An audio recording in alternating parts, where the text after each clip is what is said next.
Welcome to the deep dive. Today we're zeroing in on something that, well, it really sits at the intersection of psychology, management, and ancient wisdom. hmm We're talking about navigating and overcoming the most persistent challenges that face any leader charged with stewardship. I mean, leading with integrity, managing resources, guiding people. Yeah, this is so timely because the demands on leaders are they're accelerating faster than we can keep up, really. We're under intense scrutiny for ethical choices. Transparency is a must. Collaboration is no longer a luxury. Right. But if you actually look at the pressure points, the things that cause most leaders to burn out or just derail, they're not usually market forces or some competitor. No, they're internal. They're universal struggles. That quiet resistance you feel to delegating something important or that cold fear right before you sign off on a big decision. Or just the simple inertia of an organization that fights you on change. And our sources point to this powerful core idea. The greatest threats to responsible leadership, they rarely come from outside. They come from within the leader and from, the organization's own culture.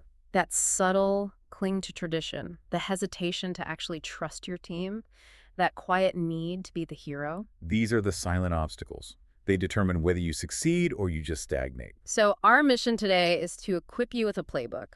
We want you to be able to recognize these psychological and organizational patterns and to stop seeing them as, burdens. They're not burdens, they're signals. They're high signal flags pointing you exactly where you need to cultivate trust, build resilience, and unlock potential for real growth. Okay, so where do we start? Let's start at the absolute foundation. When we talk about stewardship, especially in the context of these texts, we're talking about so much more than just, efficient resource management. Right. The sources define it as a divine mandate, which is rooted in Genesis 1.28, the cultural mandate. Okay. That sounds a little academic maybe. What does it actually mean for a leader today? It means we have to look at the original design. Think of the Garden of Eden as God's first laboratory of trust. Humanity was made in the imago Dei, the image of God. Okay. And as creatures bearing his image, we were immediately given this sacred trust. We didn't create the planet. We didn't create the resources. They were a gift, a reflection of, divine generosity. And our role wasn't to exploit it, it was careful governance. Precisely. The mandate was to manage, tend, and cultivate what was already provided. So for a modern leader, bearing the image of God means reflecting his sovereignty through responsible decisions, reflecting his moral clarity, and reflecting his creativity through innovation. That's the ideal. No, but obviously we don't live in that ideal. No, we don't. That perfect design was, in the language of the texts, shattered by the fall. And that introduced chaos, selfishness, distortion into the whole system. So every challenge we face today, the need for control, that paralyzing fear, organizational distrust, it's all just the lingering friction of that broken mandate. Understanding that tension, that's the key to why leadership is so hard. That sets the stage perfectly for these three internal struggles. The sources identify three core psychological barriers that, they actively sabotage our best efforts. Let's start with the one that leads straight to burnout. Okay, the first barrier, we call it the closed fist. It's this subtle manifestation of pride, but it expresses itself as resistance to delegation. It's that illusion of indispensability, that little voice that says, if I delegate this, it won't get done right, and I'm the one who will pay the price. And it's not always pure arrogance. Sometimes it's just this crushing sense of responsibility mixed with a lack of trust in your team or your systems. So where do we see this playing out? Well, the ancient world gives us the perfect diagnostic tool. The story of Moses in Exodus 18.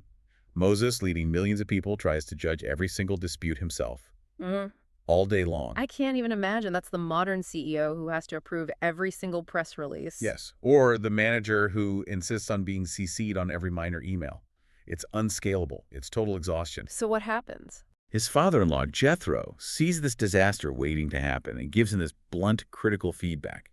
He says, "You and these people who come to you will only wear yourselves out.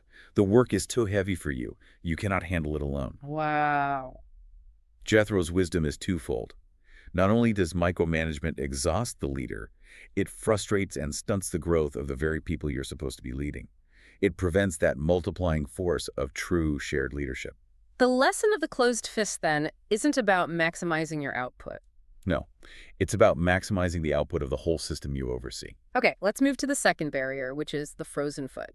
This is about risk aversion. This is that fear that ties your identity so tightly to your performance that failure feels Well, it feels existential. And this brings us right to one of the most famous parables, the parable of the talents. Of the 3 servants, the one who received the smallest amount, 1 talent, he does the absolute safest thing possible. He buries it. He chooses passive preservation. Exactly. He didn't lose it in a bad investment or anything. He just returned exactly what he was given. And yet, he's the one who's condemned. What does that tell us about risk and fear? It tells us that inaction born of fear is a failure of stewardship. The servant's problem wasn't bad luck. It was a fatal misconception of his master. He saw the master as harsh, as unforgiving, and he believed that taking a prudent, calculated risk just wasn't worth it. So the modern application here is, if you're paralyzed by the fear that the moment you try something new, a new strategy, a process change, and it fails, that your whole identity is ruined. Then you've become that servant. You've hidden the talent. You avoid the possibility of growth entirely because you've prioritized avoiding loss over pursuing gain. We're called to faithful engagement, not safe stagnation. That's right. You have to take ownership of the potential loss that comes with any risk, knowing that if you don't move at all, you've already chosen the safest form of failure. Let's pivot to the third internal barrier, the empty jar. This is the scarcity mindset, and this is so important because we have to differentiate between genuine, actual scarcity, which is real, and the mindset of scarcity. Yes. The mindset is the killer. It's this psychological state that breeds hoarding and distrust and internal competition, even when resources are actually plentiful.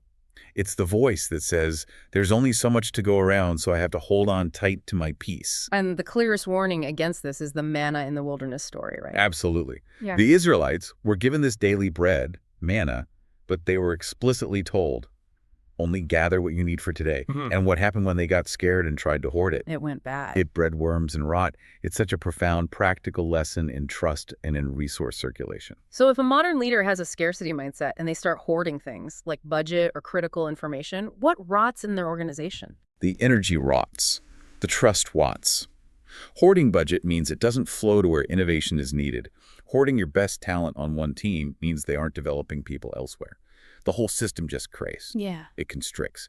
Creativity dries up.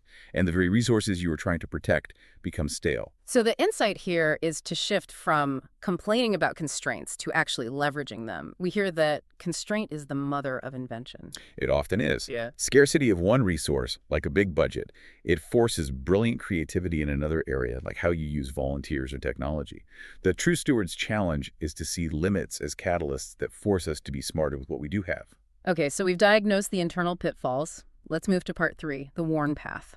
This is about the organizational and systemic barriers that slow down even the best leaders. And the first one is the most familiar, cultural inertia. It's just the gravitational pull of the past. It's that powerful, insidious syndrome of that's how we've always done it. Yeah. Organizations, just like people, they instinctively prefer what's comfortable and familiar over the sometimes messy, transformative movement of change. And resisting that pull can feel like you're betraying the founders or something, like you're dishonoring past success. It creates this tension that Jesus captured perfectly with the analogy of new wine in old wineskins. It's the ultimate lesson in adaptability. Wine ferments, it expands. If you try to force dynamic, expansive new strategies into rigid, unyielding old structures, the old wineskins, you destroy both. The skin breaks and the wine is lost. Exactly. Faithfulness to the mission requires constant adaptation of the methods. If your structure is too rigid to handle growth, you have to change the structure. So beyond just resisting change, leaders have to guard against their own internal blind spots, right? Things that sabotage decision-making. Oh, absolutely. We have to talk about 2 powerful cognitive biases. First is confirmation bias. This is our tendency to seek out only the feedback that confirms what we already believe. Which leads to tunnel vision. Serious tunnel vision, and often fatal operational blind spots. A good steward actively looks for counsel that challenges their assumptions. And the second one. Decision fatigue. When any leader is overloaded, doesn't matter if they're running a huge company or a small ministry, their decision quality predictably deteriorates. They start making impulsive choices, or worse, poor ethical trade-offs, just to get a decision off their plate. This is critical, and the texts offer a solution that we often think of as purely spiritual. Right. Jesus regularly withdrew to quiet places to pray and rest. We see this in Mark 1.35. But this wasn't just a spiritual retreat. It was an operational strategy. He was modeling the non-negotiable need for mental and spiritual replenishment to sustain high-quality leadership. A wise steward builds in rhythms of rest to prevent their judgment from degrading. That's a powerful way to look at it. Yeah. Okay, we've covered the diagnosis, closed fist, frozen foot, empty jar, and organizational inertia. So now let's get to the prescription, the steward's playbook for building momentum. Let's start with cultivating collaboration to actively break down silos. This is rooted in the practical reality of interdependence, which is described perfectly in the body of Christ analogy in 1 Corinthians 12. Where Paul says the parts of the body that seem to be weaker are indispensable. That completely shifts the value equation. It turns all these siloed efforts into a single, unified force. And the practical action here is to first define roles very clearly, but then establish shared objectives that absolutely require cross-functional effort. So you engineer the You collaboration. make interdependence the cost of success. If the marketing team's success metric depends directly on the product team's timely completion, you force them to work together. Okay, next, dealing with setbacks by building resilience. This is the capacity to bounce back, and it's rooted in hope and purpose, not just, sheer willpower. And the ultimate case study here is Joseph. Betrayed, sold into slavery, wrongly imprisoned, a lifetime of setbacks. Yet he maintained his integrity because he was sustained by this belief that God was working through all the chaos. Which leads to that famous line in Genesis, what you meant for evil, God meant for good. So for us, the action is to redefine failure. It's not a verdict, it's a learning opportunity. Exactly. We need to conduct structured, honest postmortems after every setback. Not to assign blame, but to integrate that new knowledge into future strategy. It's about changing the culture so that reporting failures quickly is rewarded as a sign of honesty, not punished as a weakness. That's how you build a resilient organization. Finally, we have to actively ignite innovation. This is stewardship driven by the spark of God's own creativity, that imago Dei in action. Innovation in stewardship is really just adaptive leadership. And the greatest example of this is the Apostle Paul's missional strategy. It's a masterclass. Paul said he became all things to all people. He adapted his approach to be culturally relevant, but he never compromised the core message. Right. It wasn't about compromising the truth. It was about innovating the method to reach the audience. He stayed true to the why while being incredibly aggressive about innovating the how. So what's our action step? We have to dedicate formal, protected time and space for creative thinking. We have to get out of the day-to-day reactionary grind.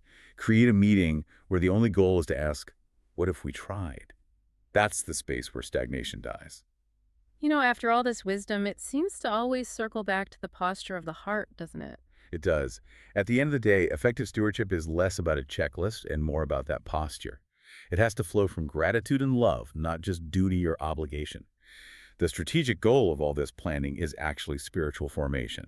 It's cultivating virtues like humility, integrity, and courage.